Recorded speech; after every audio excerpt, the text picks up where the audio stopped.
और इसी में से कहते हो कहूंगा, कभी कभी मजाक में कुछ लोग कहते हैं कि साहब जो जीत गया वो राजा है, वो सही है। तो राज तो राहुल ने भी किया था 100 साल, कंस ने 37 साल किया था, अंग्रेज ने 162 साल किया था, औरंगजेब ने, नादिर शाह, चंगेज खान ने भी करता, गुंडा भी करता। इसका अर्थ नहीं है जो राज करता है वो सही होता है। इसलिए मैंने और आपने विक्टोरिया का फोटो तो मिल गया, मैंने और आपने और एलिजाबेथ का फोटो तो मिल गया, मैंने और आपने कैनिंग का, लॉर्ड माउंटबेटन का, हार्डिंग का, क्लाइव का फोटो तो मिल गया, मैंने आपने यूनानी और रोमन जो राजा हुए उनके फोटो तो मिल गए, मैंने और आपने कंस रावण का फोटो तो मिल गया, नादिर शाह चंगेज का तो फोटो मिल गया। ये भी सब शासक थे था। शासक में अच्छा भी होता है और वो भी होता है। इसलिए इसी पॉइंट की अंतिम कड़ी में जब खड़गपुर के अंदर देश के वर्तमान प्रधानमंत्री डिग्रियां बांटने के लिए गए, तो स्टूडेंट्स ने कहा करप्ट टीम के कैप्टन से डिग्री लेकर अपनी जवानी और डिग्री को कलंकित नहीं करेंगे। 20 मिनट में कार्यक्रम खत्म हो गया। पुलिस आई, प्रधानमंत्री को बचा कर लेगी, देश के एक नागरिक, नौजवानों को पीटा, मुझे पत्रकार मिलने के लिए आया। मैंने कहा साहब ये कौन सा डिसिप्लिन और बिहेवियर था? अगर वही पुलिस एक नागरिक को बचा कर ले जा सकते तो दूसरे नागरिक को पीटने का अधिकार कहां से मिला उसको भी तो बचा कर ले जा सकते। डिबेट इस पर चाहिए थी, इन नौजवानों ने जो ये विरोध किया इसका कारण कौन सा है, और जिस पुलिस ने उन पर लाठी बरसाई क्यों बरसाई? प्रशांत भूषण बोला भारत मां का सौदा हो सकता है, नौजवानों ने पीटा। आया नौजवान बड़े उश्रृंखल हो रहे हैं। इस देश में ये डिबेट क्यों नहीं चली कि एक बुजुर्ग आदमी को अपनी मां और मातृभूमि का सौदा करने का अधिकार नहीं है, ये उसके बाप की संपत्ति नहीं है, ये हिंदुस्तान 121 करोड़ लोगों की संपत्ति है, किसी प्रधानमंत्री गृहमंत्री की और उसके बाप की संपत्ति नहीं है। देश के अंदर बड़े लोग इसकी रक्षा और सेवा के लिए लगाए, इसका सौदा करने के लिए नहीं लगाए। वो इसका व्यापार नहीं कर सकते, 1 इंच नहीं इधर उधर दे सकते, देते हैं, इससे बड़ा गुनाह नहीं है, ये मानवीय और राष्ट्रीय गुनाह है। वो सेल नहीं कर सकते, किसी को दे नहीं सकते, वो इसके मालिक नहीं है। मालिक हिंदुस्तान की 30 करोड़ जनता है। वो तो कहे गए थे हर इंच और हर भारतीय की रक्षा और सेवा करेंगे। अब वो सौदा करने लगे, मेरी और आपकी इज्जत आ जाती, रोटी का भी और हमारी मातृभूमि का भी। वो बात है, आप कैसे इजाजत दे देंगे, क्यों दे देंगे? और इसलिए देश के अंदर इस वैचारिक, राजनीतिक, आर्थिक, सामाजिक और सांस्कृतिक संभ्रम को दूर करना। कभी हम विश्वगुरु थे फिर होंगे, कभी भारत महान था फिर खुशहाल और शक्तिशाली होगा। जय हिंद, जय भारत।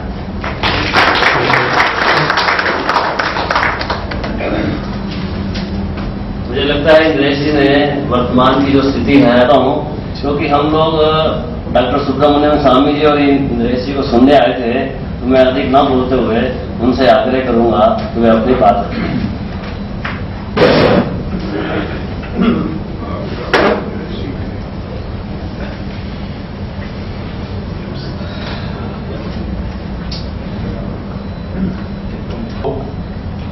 विचारक भी थे और प्रचारक भी थे। मैं समझता हूं कि पत्रकारों का भी यही काम है कि विचार भी व्यक्त करनी चाहिए। वो एडिटोरियल में हो सकता है, न्यूज में नहीं, परंतु जो महत्वपूर्ण बातें हैं का से उपयोग करनी चाहिए। और नारद मुनि, इसीलिए हम पत्रकारों के दृष्टि से हम उनको मानते हैं।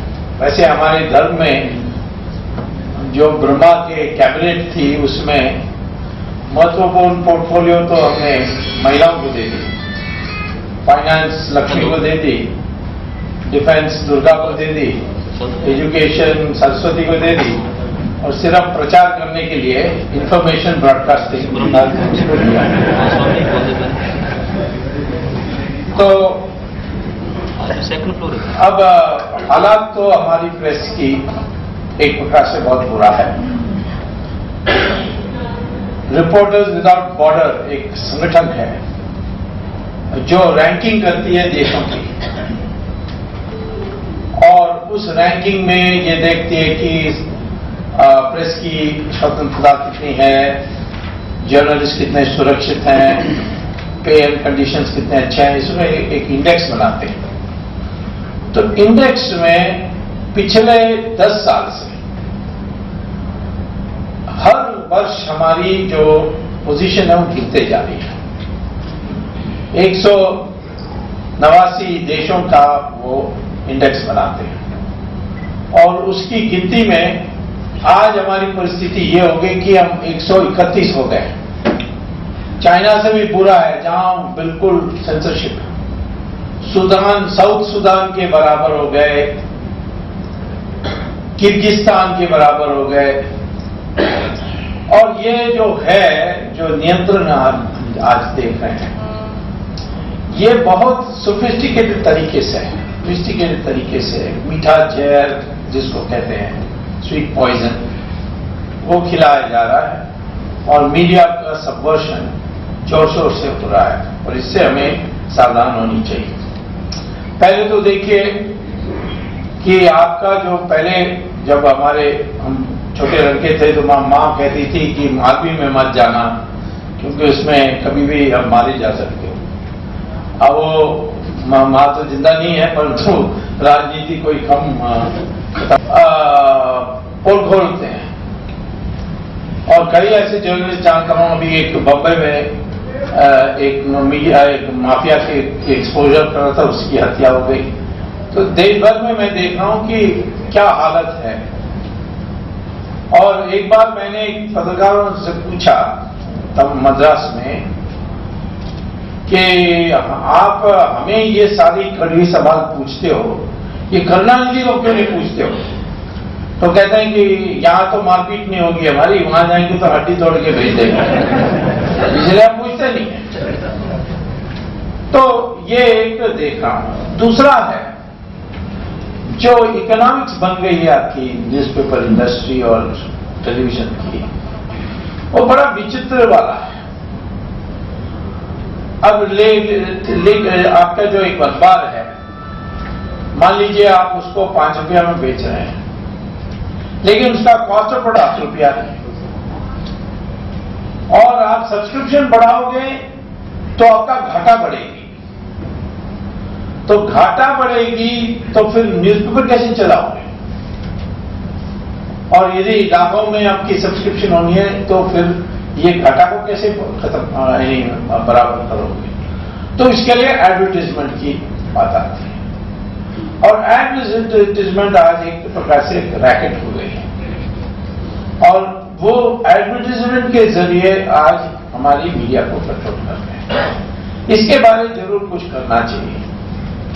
मैं समझता हूं कि न्यूज़पेपर इकोनॉमिक्स की जो मैंने थोड़ा कुछ ध्यान दिया उसमें से लगता है कि हम ये न्यूज प्रिंट या जो एयरवेज का जो मीडिया टेलीविजन मीडिया के लिए देते हैं, इसमें कुछ हमें मूलभूत परिवर्तन लानी पड़ेगी ताकि ये हो जाए कि आप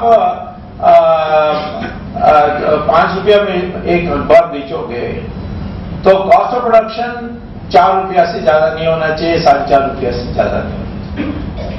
उसमें न्यूज प्रिंट का कैसे हम कम कर सकते हैं? अब सब्सिडी दें तो कोई हत्या नहीं है, सब्सिडी कितनी चीजों पर हम दे रहे हैं, इस पर भी, क्योंकि यह बहुत अधिक आवश्यक है कि पत्र न्यूज़पेपर लोगों पर पहुंचे, सस्ते दाम पर पहुंचे। और न्यूज़पेपर के लिए इकोनॉमिक्स तरीके से ये विचित्र इकोनॉमिक्स नहीं होनी चाहिए। तो मैं इसके लिए चाहता हूं कि कहीं सरकार पर प्रेशर डालें और एक कोई कमेटी बनाए जाए जो ईमानदारी से इस राय के नहीं, ये वास्तविकता पता करने के लिए जरूरत नहीं है कमेटी, परंतु एक कमेटी की आवश्यकता है कि क्या हम कर सकते हैं जिससे न्यूज़पेपर के इसी तरीके से पैसा मिलना तो फिर खराब भी हो जाते हैं।